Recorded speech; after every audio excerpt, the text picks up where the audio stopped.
Welcome to NSTV. ముందుగా bulletin లో headlines. పెద్దపల్లిలో సుమారు 21 లక్షల గంజాయి పట్టివేత.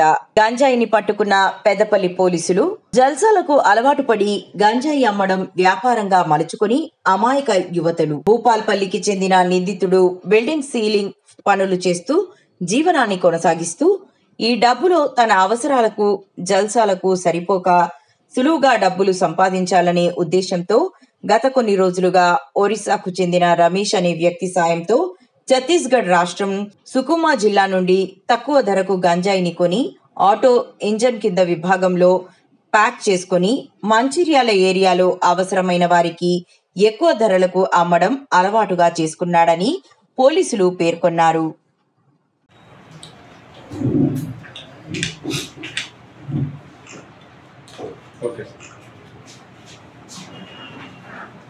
ఈరోజు సాయంత్రం సమయంలో పెద్దపల్లి సిఐ గారు అదేవిధంగా పెద్దపల్లి ఎస్ఐ గారు వాళ్ళ యొక్క స్టాఫ్తో వాళ్ళకున్న సమాచారం మేరకు ఒక వ్యక్తి గాంజాయి తీసుకొచ్చి మంచిర్యాల వైపు వెళ్తున్నాడనే సమాచారం రావడంతో పెద్దపల్లి మంతని సైడ్ నుంచి పెద్దపల్లి ఫ్లైఓవర్ మీదుగా గోదావరిఖని వైపు వెళ్తున్నప్పుడు అతన్ని ఆటోతో సహా పట్టుకొని అతని ఆటోను అందులో ఉన్న గాంజాయి సెల్ ఫోను సీజ్ చేయడం జరిగింది. అతను గత కొంతకాలంగా ఈ జల్సాలకు అలవాటు పడి గాంజాయి ఒరిస్సా రాష్ట్రానికి సంబంధించిన వ్యక్తి సహాయంతో ఛత్తీస్గఢ్ రాష్ట్రం నుంచి వీళ్ళు గాంజాయి తక్కువ ధరకు అక్కడ కొని తీసుకొచ్చి పెద్దపల్లి జిల్లా అదేవిధంగా మంచిర్యాల జిల్లాలకు సంబంధించి ఎవరెవరైతే గాంజాయి వాడుతున్నారో వాళ్లకు ఎక్కువ ధరకు అమ్మి వచ్చిన డబ్బులతో వీళ్ళు జల్సాలు చేయడం అనేది జరుగుతున్నది. ఈ వ్యక్తి విచారణ చేయగా ఆ వ్యక్తి పేరు అంగడి సాంబయ్య, తండ్రి పేరు నర్సయ్య. వీళ్ళది ములుగు జిల్లా ధర్మారావుపేట. వీళ్ళు ప్రస్తుతం ఉండేది బసవరాజుపల్లె గన్పూర్ మండలం భూపాల్పల్లి జిల్లాలో ఉంటున్నాడు. అయితే ఇతను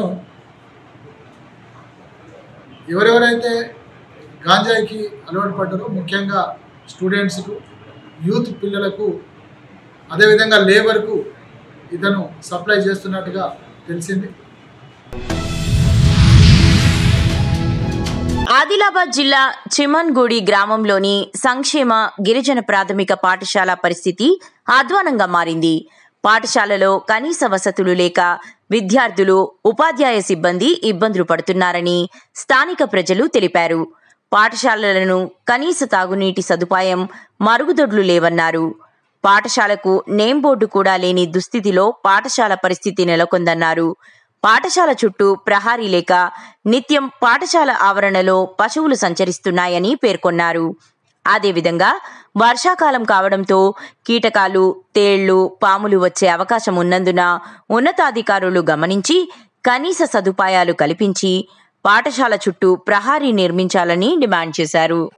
చిమ్మన్గుడి గ్రామం, సిరికొండ మండలం, ఆదిలాబాద్ జిల్లా. ఏంటంటే మన రేవంత్ రెడ్డి సార్ ప్రభుత్వం, మన గౌరవనీయులు రేవంత్ రెడ్డి ముఖ్యమంత్రి వర్యులు ఏం చెప్తున్నారంటే మరి స్కూల్ బాగుండాలి, ఎవరి ఊరిలో వారే చదువుకోవాలి, మరి నేడు గిరిజనులు, ఆదివాసులు పిల్లలు మా చదివి ఆ స్కూల్లో చదివి వారు పై స్థాయికి ఎదగాలని మన రేవంత్ రెడ్డి సార్ గారు, మన గౌరవనీయులు ముఖ్యమంత్రి తీర్పు ఇవ్వడం జరిగింది. మరి ఈ తీర్పు ఇవ్వడం కరెక్టే, కానీ మా చిమన్గుడి గ్రామం సంక్షేమ గిరిజన ప్రాథమిక పాఠశాల చిమన్గుడి ఎందున కనీసం విద్యార్థులకు త్రాగునీటి సౌకర్యం, మరి స్కూల్ బిల్డింగ్ చూస్తే ఈ స్కూల్ నిర్మించినప్పటి నుంచి ఈ స్కూల్ కనీసం స్కూల్ పేరు కూడా కనబడడం లేదు. మరి వీళ్ళకి ఇక్కడ చదువుతున్న విద్యార్థులకు మరియు తోటి ఉపాధ్యాయులకు మరుగుదొడ్ల సౌకర్యం లేదు, మరి కంపౌండ్ వాల్ లేదు. ఈ వర్షాకాలంలో ఈ చదువుతున్న విద్యార్థులు మన స్కూల్ అవేర్నెస్ ప్రోగ్రాంలో మరి ఏమైనా ఆటలు ఆడాలంటే ఆటలు ఆడేటప్పుడు మరి ఈ వర్షాకాలంలో వానపాములు వచ్చే గల కారణం ఉంటుంది. హైదరాబాద్ గోపాల్పురం పోలీస్ స్టేషన్ పరిధిలో భారీ సరోగసి శిశు విక్రయ మోఠా గుట్టురట్టయింది. Deputy police commissioner S Rashmi Perumal IPS ఆధ్వర్యంలో నిర్వహించిన దర్యాప్తులో డాక్టర్ అత్లూరి నమ్రత అలియాస్ పచ్చిపాల నమ్రత నాయకత్వంలో పనిచేస్తున్న యూనివర్సల్ సృష్టి ఫర్టిలిటీ సెంటర్లో అక్రమ సరోగసి శిశు విక్రయాలు జరుగుతున్నట్లు బయటపడింది. అక్కడ నిర్వహించిన దాడుల్లో డాక్టర్ నమ్రతతో పాటు మొత్తం 10 మంది అరెస్ట్ అయ్యారు. వీరిలో ఆమె కుమారుడు, అసిస్టెంట్లు, మేనేజర్లు, అస్సాంలోని అసలు తల్లిదండ్రులు కూడా ఉన్నారు. వివరాల ప్రకారం సంతాన సాఫల్యానికి ఆశపడ్డ ఒక దంపతిని ఈ కేంద్రం మోసం చేసి అక్రమంగా పుట్టిన శిశువును తమ సంతానంగా చూపిస్తూ DNA టెస్ట్లో కూడా మోసాన్ని బయటపడింది. దీనితో బాధితులు పోలీసులను ఆశ్రయించగా విశాఖపట్నం, హైదరాబాద్లో ఒకేసారి పోలీస్ దాడులు జరిగాయి. IVF చికిత్సల కోసం ఉపయోగించే పరికరాలు, డాక్యుమెంట్లు, డిజిటల్ డివైజ్లు స్వాధీనం చేసుకున్నారు. ఈ కేసును దర్యాప్తు చేసిన అధికారులు ACP Gopalpuram DI Gopalpuram Kaushik, DI Bowenpally Sardar Nayak, SHO Marredpally Venkatesh, DI Begumpet Srinivas తదితరులు.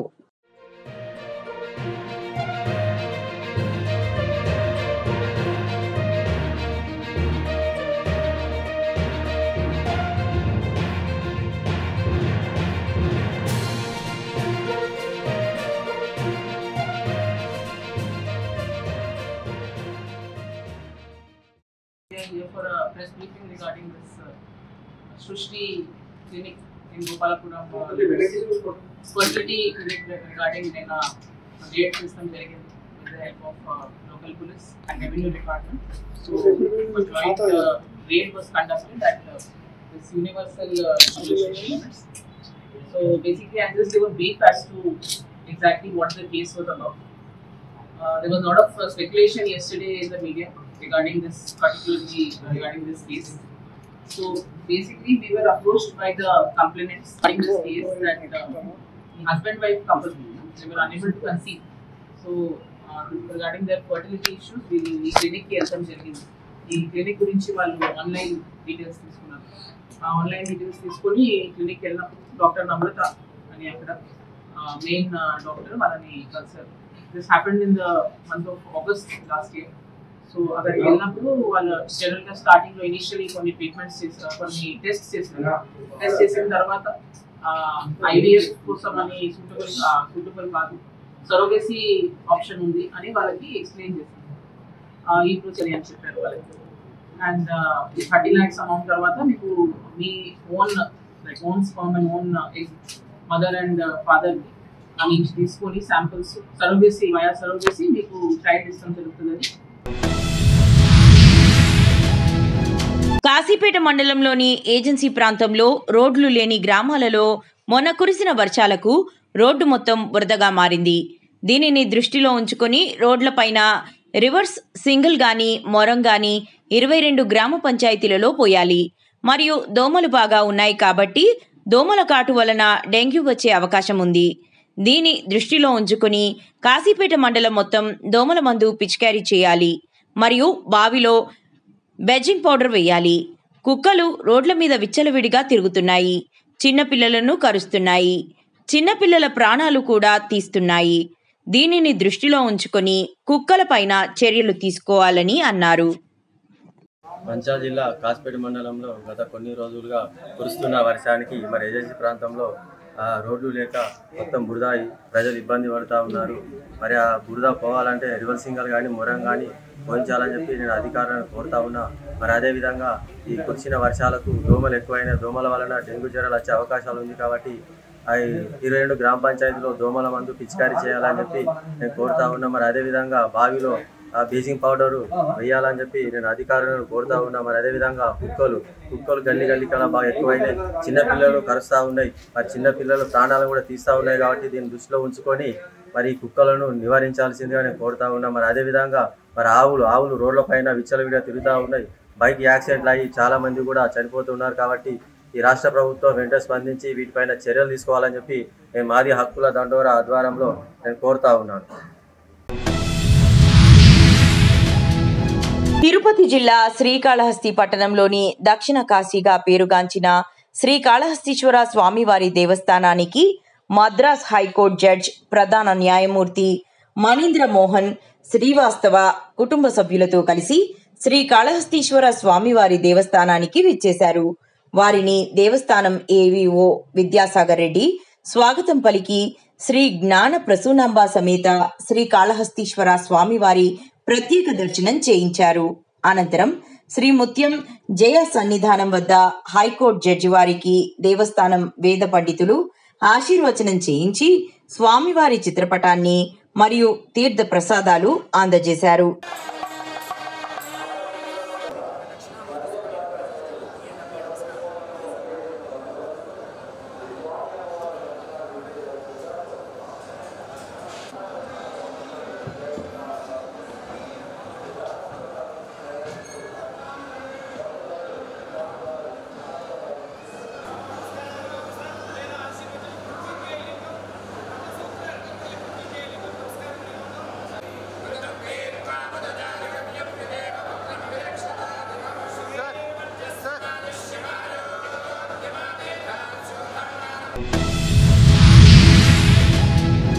ప్రకాశం జిల్లా గిద్దలూరు నియోజకవర్గం కొమరోలు మండలంలోని తాటిరెడ్డిపల్లి గ్రామంలో ఆలస్యంగా వెలుగులోకి వచ్చిన నాగులమ్మ పుట్ట మహిమలు. ఈరోజు నాగుల చవితి సందర్భంగా తాతిరెడ్డిపల్లి గ్రామంలో వెలసిన నాగులమ్మ పుట్టకు భక్తులు ప్రత్యేక పూజలు నిర్వహించారు. ఇక్కడ పూజలు నోములు నోస్తే సంతానం ఖచ్చితంగా పుడతారని వారంటున్నారు. ఇక్కడి మాటలు వాళ్లతోనే తెలుసుకుందాము. ప్రకాశం జిల్లా గిద్దలూరు నియోజకవర్గం కొమరోలు మండలంలోని తాతేడుపల్లి గ్రామంలో వెలిసినటువంటి పుట్టాలమ్మ అంటారు, కుమారి ఏమంటారు, నాగులమ్మ పుట్ట ఇక్కడ వెలసడం జరిగింది. అయితే ఇక్కడ కనీసం వీళ్ళు పాతకాలం నుంచి ఉన్నది 18 సంవత్సరాలు అయింది అంటున్నారు. వాళ్ళ గురించి వాళ్ళ మాటల్లో ఇక్కడ భక్తులను కలిసి మనం తెలుసుకున్నాం. చెప్పండి, పుట్ట ఇప్పుడు 18 సంవత్సరాల నుంచి వచ్చింది. ఇక్కడ ఏదైనా ఆరోగ్యం బాగాలేకుండా కానీ బాగా వస్తున్నది. ఇంకా సంతానం లేని వారికి మెయిన్ సంతానం గురించి అయితే బాగా ఇబ్బంది లేకుండా సంతానం కలుగుతుంది. ఏది ఉన్నా కానీ ఇబ్బంది లేకుండా జరుగుతుంది. ఇక్కడ మాకు డెవలప్మెంట్ అనేది కావాలి. ఎప్పటి నుంచి ఇది పుట్ట నాగులమ్మ పుట్ట ఎప్పటి నుంచి ఉంది? 18 సంవత్సరాల నుంచి మేము ఇక్కడ చేస్తున్నాము. 18 సంవత్సరాల వచ్చి అంటే చిన్నగా ఉన్నది, అప్పుడు చాలా చిన్నగా ఉన్నది. చేస్తున్న చాలా పెద్దగా అయిపోయింది కాబట్టి మేము ఇక్కడనే పర్మనెంట్ ఇక్కడనే చేస్తున్నాము. ఈ ఊర్లో ఎవరికైనా మరి ఇక్కడికి వచ్చిన తర్వాత సంతానం కలిగిందా? కలిగింది. ఒక 20 మంది 25 మంది దాకా సంతానం కలిగింది. 20-25 మందికి.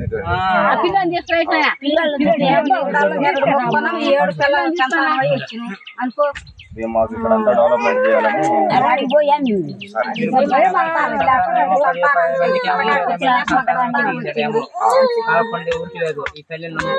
ప్రతి ఒక్క సంవత్సరం ఇక్కడ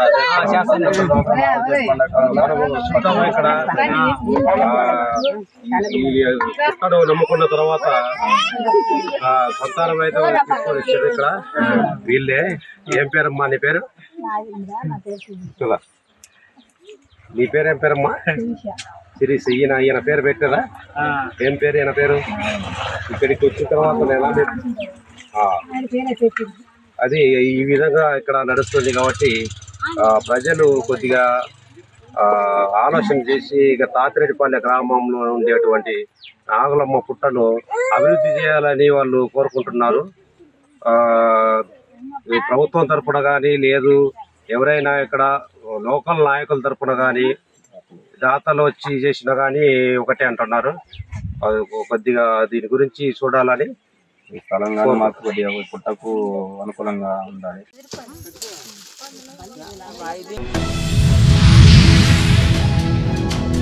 మంచిర్యాల జిల్లా లక్షెటిపేట సీజనల్ వ్యాధుల పట్ల ప్రత్యేక శ్రద్ధ వహించాలని తెలంగాణ వైద్య విధాన పరిషత్ కమిషనర్ డాక్టర్ అజయ్ కుమార్ వైద్యులను ఆదేశించారు. సోమవారం పట్టణంలోని 30 పడకల సామాజిక ఆసుపత్రిని ఆకస్మికంగా తనిఖీ చేశారు.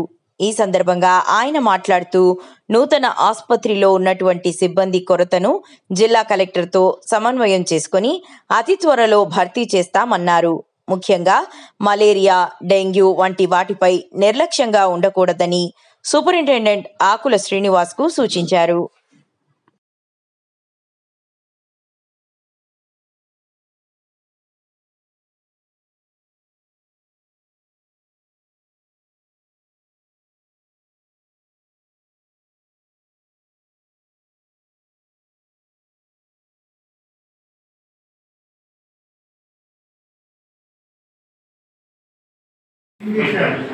కలిసి 100 days ప్రోగ్రామ్ లో శానిటేషన్ లో అది రాయాలండి.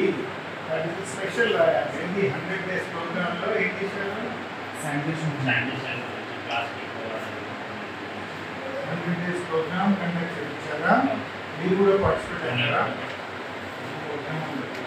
సో దాంట్లో ఏంటి నో ప్లాస్టిక్ అనేది చేశారా? నో ప్లాస్టిక్ చాలా డీటెయిల్స్లో మనం చేసే పని ఏంటి? క్లీనింగ్నెస్ గురించి, డ్రైనేజ్ గురించి, ఎలా క్లీన్ పెట్టుకోవాలి, డ్రైనేజ్ క్లీనింగ్ పెట్టారు, ఫ్రైడే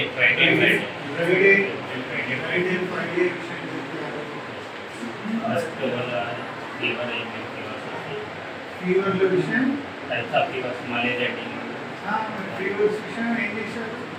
ఎక్స్ప్లెయిన్ చేశారు. ఇక్కడ ప్రిన్సెస్ క్లీనింగ్ డ్రైనేజ్ ఫ్రైడే ఉన్నారు. ఈరోజు ఇంకోటి పెట్టారు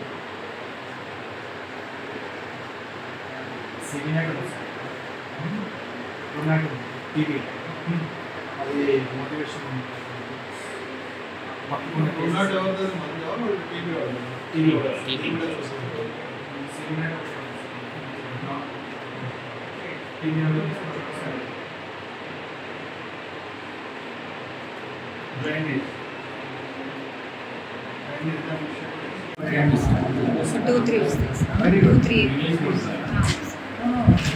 ఇదే ఐఈసీలో భాగం.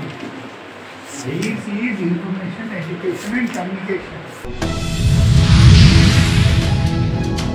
ఈరోజు మందమరి మండలంలో క్యాతనపల్లి క్రాస్ రోడ్ వద్ద సీఎం రేవంత్ రెడ్డిపై అనుచిత వ్యాఖ్యలు చేసినందునకు కౌశిక్ రెడ్డి దిష్టిబొమ్మ దహనం చేయడం జరిగింది.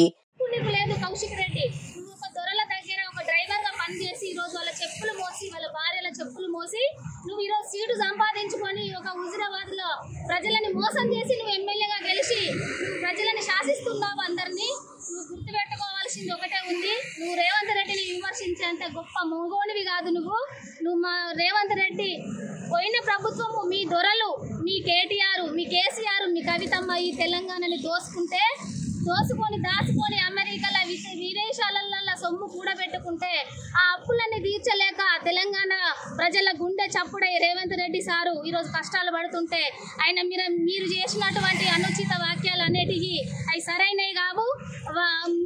మీకు మేము చెన్నూరు మహిళలమే కాకుండా తెలంగాణలో ఉన్న ప్రతి ఒక్క మహిళ మిమ్మల్ని గల్లబట్టి గుంజుకొచ్చి నువ్వు అట్లాంటి ఆరోపణలు నిరూపించకపోతే నీ నాలుకని గల్లబట్టి గుంజుకొచ్చి కోసి కుక్కలకు గద్దలకు ఆహారంగా వేస్తామని మేము ఈ సందర్భంగా తెలియజేసుకుంటున్నాము.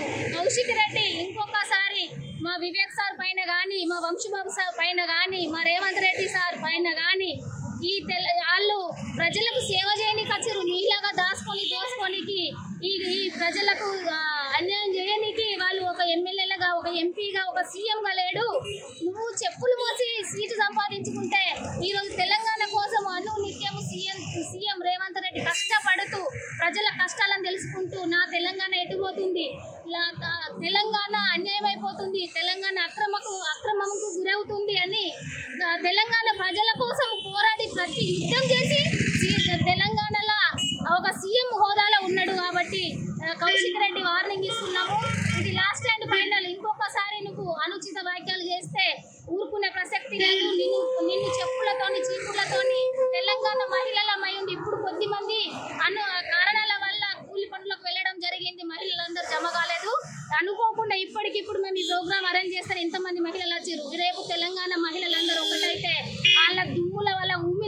తీసుకొని పోతావు కౌశిక్ రెడ్డి వార్నింగ్ ఇస్తున్నా. ఇంకొకసారి మా సీఎం రేవంత్ రెడ్డి మీద అనుచిత వ్యాఖ్యలు చేస్తే ఆయన తప్పు చేస్తే మీరు నిరూపించండి. ఆయన ఏ తప్పు చేస్తలేడు. పాపం ఆయన తెలంగాణలో ఉన్న అప్పులను తీర్చలేక ప్రజలకు ఈ ఒప్పుకున్న పథకాలను ఎట్లా అమలు చేయాలని ఆలోచిస్తున్నాడు. ఎక్కడెక్కడ డబ్బులు తెచ్చి ఈ పథకాలను అమలు చేయాలని ఆలోచిస్తున్నాడు తప్ప వీళ్ళెక్కడ దోసుకోవాలి నేను అమెరికాలో ఉండాలని నేను వేరే దేశంలో ఉండాలని ఆయన ఆలోచిస్తలేడు. కాబట్టి ఇంకొకసారి పిచ్చి పిచ్చి వేషాలు వేస్తే కౌశిక్. మేడ్చల్ జిల్లా చెంగిచెర్లలోని శ్రీ కనకదుర్గా నగర్ కాలనీలో ఈరోజు బోనాల పండుగ సందర్భంగా ఉదయం 5 గంటలకు అమ్మవారికి మొదటి కుమ్మరి బోనం ఎక్కించారు. తరువాత కాలనీ వాసులు బోనాలను తీసుకువచ్చి అమ్మవారికి సమర్పించారు. ఈ సందర్భంగా కాలనీకి సంబంధించిన పలువురు మీడియాతో మాట్లాడారు. మనం ఇప్పుడు బోనాల పండుగ సందర్భంగా Sridhar colony enclave and plus మన ఇక్కడ వచ్చి అణుశక్తి నగర్ కాలనీ పురస్కరించుకొని ఇప్పుడు శ్రీ దుర్గా కాలనీ ప్రెసిడెంట్ దగ్గర ఉన్నాం. మనము ప్రెసిడెంట్ గారు మనతో ఉన్నారు. మరిన్ని విషయాలు మనం తెలుసుకునే ప్రయత్నం చేద్దాం. నమస్తే కాలనీ ప్రెసిడెంట్ నరసింహారెడ్డి గారు.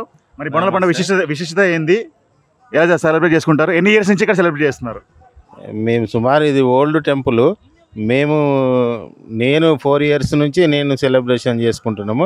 ఇది పురాతనమైన టెంపులే, కానీ మేము ఇప్పుడు సెలబ్రేషన్ చేసుకుంటాం. ముందుగా NSTV వాళ్ళకు వాళ్ళ ప్రేక్షకులందరికీ మా ధన్యవాదాలు తెలుపుతూ చూస్తున్నందుకు.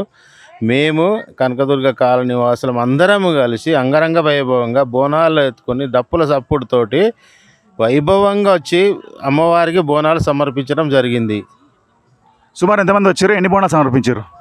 సుమారు 100 బోనాలు సమర్పించడం, 500 మంది వచ్చారు. దీని విశిష్టత ఏంది? బోనాల పండుగ అంటే ఏంది? అసలు తెలంగాణలో బిగ్గెస్ట్ ఫెస్టివల్. దీని గురించి అంటే ఎన్ని సంవత్సరాల నుంచి నడుస్తుంది ఇది, మీకు ఏమైనా ఐడియా ఉందా?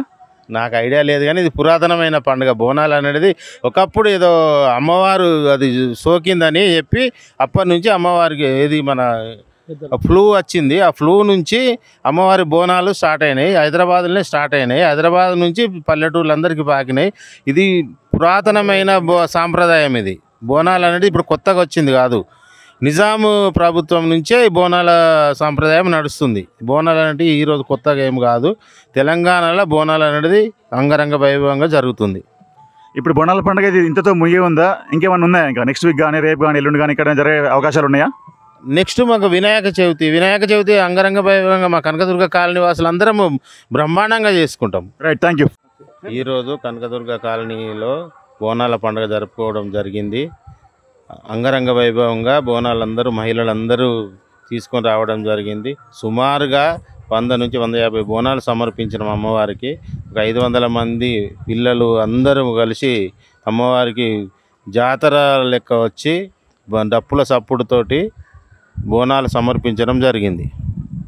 మొదటగా మన NSTV ప్రేక్షకులందరికీ మన బోనాల శుభాకాంక్షలు. కనకదుర్గ కాలనీ తరపుకెళ్ళి ఈరోజు ప్రాముఖ్యత ఏంటంటే, మన ప్రతి సంవత్సరంలా ఈ సంవత్సరం మన పురాణత పెద్దల నుంచి వస్తున్నటువంటి ఈ బోనాల పండుగని అంగరంగ వైభవంగా కాలనీవాసులు అందరూ ఈ యొక్క పండుగను జరుపుకోవడం జరిగింది. అలాగే డప్పుల సప్పుడతోని మంచిగా ఉమ్మడిగా అందరూ కలిసి అక్కయ్యలందరూ బోనాలు మన పోచమ్మ తల్లి ఆలయానికి తీసుకురావడం జరిగింది. ఇప్పుడే ఈ యొక్క పోచమ్మ తల్లి బోనాలు సమర్పించి అందరూ వెళ్ళడం జరిగింది. ఉదయం 5 నుంచి ఈ యొక్క కార్యక్రమం నడవడం జరుగుతుంది. మొదట 5 గంటలకు అమ్మవారికి మన కుమ్మరివారి బోనం సమర్పించిన తర్వాత కాలివారి బోనాలు ఒక్కొక్కటిగా అందరూ పెద్ద సంఖ్యలో రావడం జరిగింది. తదుపరి 2 గంటల నుంచి మన అమ్మవారికి ఊరేగింపుగా డప్పుల సప్పుడతోని కాలనీవాసులందరూ అమ్మవారికి బోనాలు తీసుకురావడం జరిగింది. ఈ యొక్క బోనాల సందర్భంగా ప్రతి ఒక్కరికి ఆరోగ్యం మన పోచమ్మ తల్లి దయ చూడాలని కోరుకుంటూ ఈ యొక్క కాలనీ అభివృద్ధి చెందాలని కోరుకోవడం జరుగుతుంది పోచమ్మ తల్లి దయ వల్ల. రాజానగరం నియోజకవర్గం కోరుకొండ మండలం కోరుకొండ 8వ వార్డులో మెయిన్ రోడ్డుకు ఆనుకొని ఉన్న తిరోవీధి సత్యనారాయణ ఇంటిలో అద్దెకుంటున్న ముమ్మిడివరపు నరసింహమూర్తి, నాగోజు పాపాచారి ఇరువురు ఆ ఇంట్లో అద్దెకుండడం జరిగింది. ముమ్మిడివరపు నరసింహమూర్తి తన గ్యాస్ బండ మీద వంట చేసుకునే సమయంలో సుమారు 4:30 ప్రాంతానికి గ్యాస్ బండ పేలడంతో ఇంటిలో ఉన్న తన టెంట్ హౌస్ మరియు తన సామాగ్రి అన్ని కూడా సుమారు 8 లక్షల రూపాయలకు విలువ చేసే వస్తువులు అగ్నికి ఆహుతి అవ్వడం జరిగింది.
బజ్జీలు వేయచ్చాడు వస్తాను నోడాను అన్నాను. తీరాగే వస్తాను నోడు అన్నాను. పట్ల తీసుకుని నోడు వస్తాను నోడు అని అన్నాను.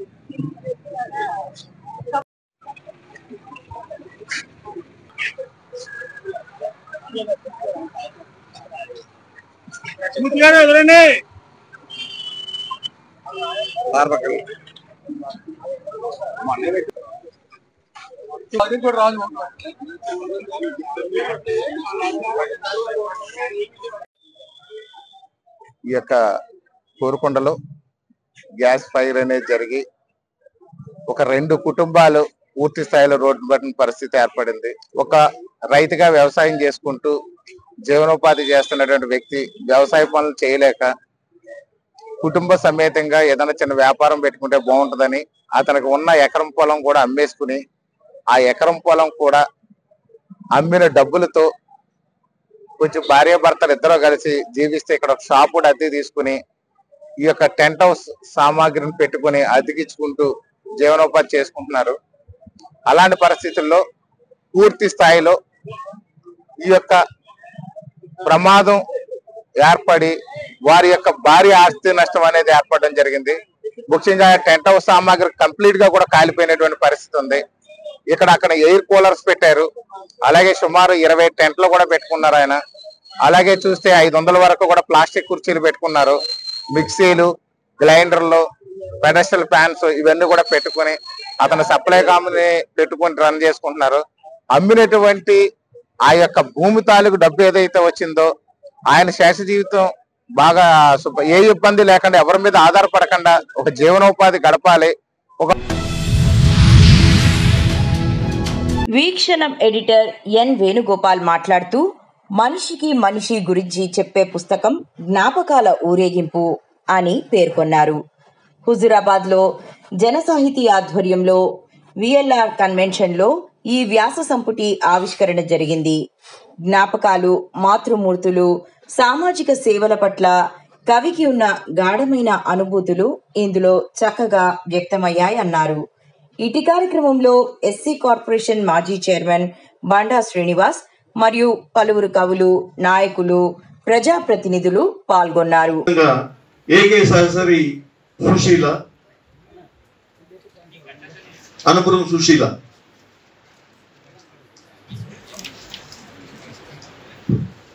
సుశీల, అదేవిధంగా మోహన్ రెడ్డి, కొత్తపల్లికి చెందిన మోహన్ రెడ్డి సతీమణి. ఈ మోహన్ రెడ్డి దుబ్బాక దళ నాయకునిగా పనిచేస్తున్నప్పుడు దుంపలపల్లి గుండెల్లిలో పాఠశాల భవనాలు నిర్మించిండు దళ నాయకునిగా. అదేవిధంగా గోపదాని లింగన్న వాళ్ళ కుటుంబ సభ్యులందరూ, గజవెల్లి మురళి, గరువుల రమేష్ ఉన్న మిత్రులు, కామ్రేడ్స్, నిజానికి ముఖ్య అతిథి ప్రధాన వక్త అనే మాటలు చాలాసార్లు అంటే చాలా మొహమాటంగానూ ఇబ్బందిగానూ ఉంటుంది. రెండింటికి భోజన విరామం, పావుగంట ముందు ప్రధాన వక్త ఉపన్యాసం అంటే పావుగంట మాత్రమే మాట్లాడమని అర్థం. సరే, నా ఆకలి మీ ఆకలి అవధిగా ఎంత అవకాశం ఉంటే అంత మాట్లాడతాను. చాలా విషయాలు మాట్లాడవలసి ఉన్నాయి. సమ్మయ్య సార్ గురించి మాట్లాడాలి. సమ్మయ్య సారు తన పుస్తకంలో రాసిన అనేక మంది నాకు కూడా సన్నిహితులు, నా హృదయంలో భాగాలు కనుక వాళ్ళ గురించి కూడా మాట్లాడాలి. అసలు ఉపన్యాసంలోకి పుస్తకం గురించి మాట్లాడబోయే ముందు నాకు పుస్తకం చదవగానే, పుస్తకం చదువుతూ మనిషిగా మారినట్టుగా మారుస్తుంది. అక్కడ మాత్రమే నీ అహంకారాన్ని వదులుకుంటావు, నువ్వేమిటో వదులుకుంటావు. ఒక గుంపులో భాగం, ఒక సమూహంలో భాగం, ఒక సమాజంలో భాగం అయిపోయి వ్యక్తిత్వాన్ని స్వయంగా వదులుకొని అందరిలో భాగం కావడం. హనుమకొండ అదాలత్ సమీపంలో నూతన ఏర్పాటు చేసిన వెల్కేర్ హాస్పిటల్ రిబ్బన్ కట్ చేసి ప్రారంభించిన వర్ధనపేట నియోజకవర్గ ఎమ్మెల్యే విశ్రాంత ఐపీఎస్ అధికారి కేఆర్ నాగరాజు. తొలుత ఎమ్మెల్యే నాగరాజుకి బొకే అందజేసి శాలువాతో సత్కరించి ఘన స్వాగతం పలికారు. అనంతరం ఎమ్మెల్యే నాగరాజు ప్రత్యేక పూజలు నిర్వహించి హాస్పిటల్ యాజమాన్యం శాలువాతో సత్కరించి శుభాకాంక్షలు తెలియజేశారు.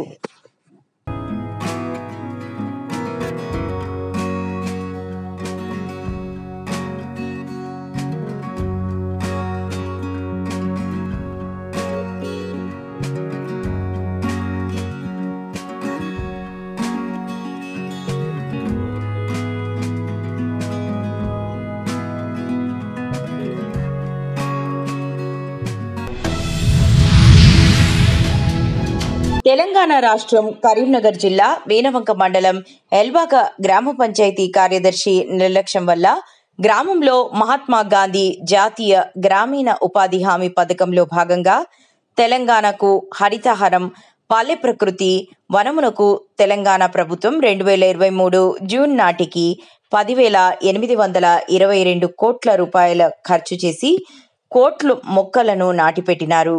కొన్ని లక్షలు పెట్టి గ్రామాలలో హరితహారం నిర్మించారు.